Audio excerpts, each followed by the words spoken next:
fucked up, we would hear stories from former roadies and promoters about how it became too much for them. Choking Victim is a band so storied that at times the mist can obscure the reality. This book pulls back the lore enough to expose the actualities of things. As much as it is about one of punk's wildest bands, it's also a story steeped in tragedy and triumph. It's the tale of a band whose sonic innovations have had worldwide reverberations, all while remaining brutally, uncompromisingly artistic. A couple of years ago, we got the chance to play with Leftöver Crack at the Bouncing Souls 30th anniversary show. I had known Brad Logan for a few years by that point, but had never had a chance to see them live. The show was fantastic. Sturgeon was on another level as a front person.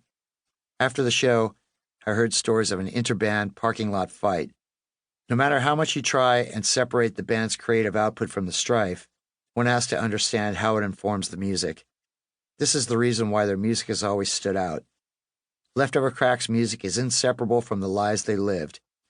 It is political and also intensely personal. Great artists bring you into their world. They live in their art to the point that they become indivisible from it. They allow viewers to journey inside. Few punk bands have lived their art more than Leftover Crack and showed the world a more orthodox version of the punk experience. Damian Abraham of Fucked Up Turned Out a Punk, May 2021. Prelude. Brad Logan, Hellcat employee. Guitar, Leftover Crack, F-. Sturgeon is curled up on a bench in Tompkins Square Park, and his face is covered in blood. He has a black eye. Drugs are spilling out of his pockets.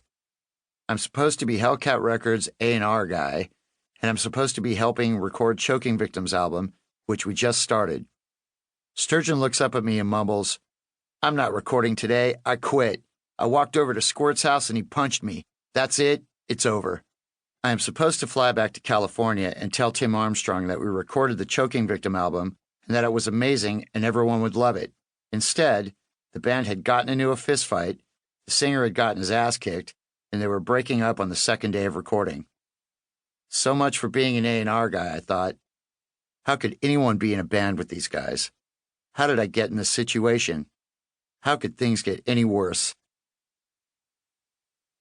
1. Hellcat. Brad Logan. I was an errand boy for Hellcat Records, which was Tim Armstrong's label. That's Tim from Rancid. I'd been a roadie for Rancid for the past 3 years. I tuned guitars and set up band gear on stage. We were on tour continuously starting September 1995 with the Outcome the Wolves tour. Tim and I became pretty good friends and we got really close. One day Tim tells me, "I'm going to start a record label and I'm calling it Hellcat. I got this girl named The Wicks who's going to run it, and if you want, you can work there too between tours." I didn't think twice. I said, "Sounds like a great idea. Count me in." The Wicks, Hellcat employee number 2. Tim Armstrong was renegotiating a new record deal with Brett Gurewitz and had said that he'd stay with Epitaph if he could have his own label. He knew I worked for Moon Ska Records, and Vic Ruggiero had spoken highly of me. Tim had gotten to know me a little bit, so he asked if I would be interested in running a label. I asked him if I could sign bands that I liked, and he said, "Well, yeah."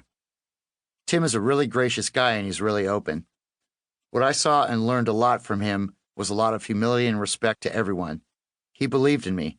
Tim and I discussed it.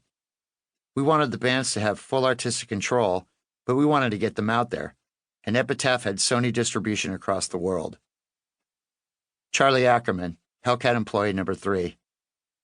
At Epitaph Records, I did publicity, I did marketing, and I did a magazine.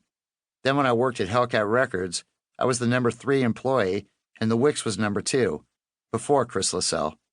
Everyone at Hellcat was really tight-knit.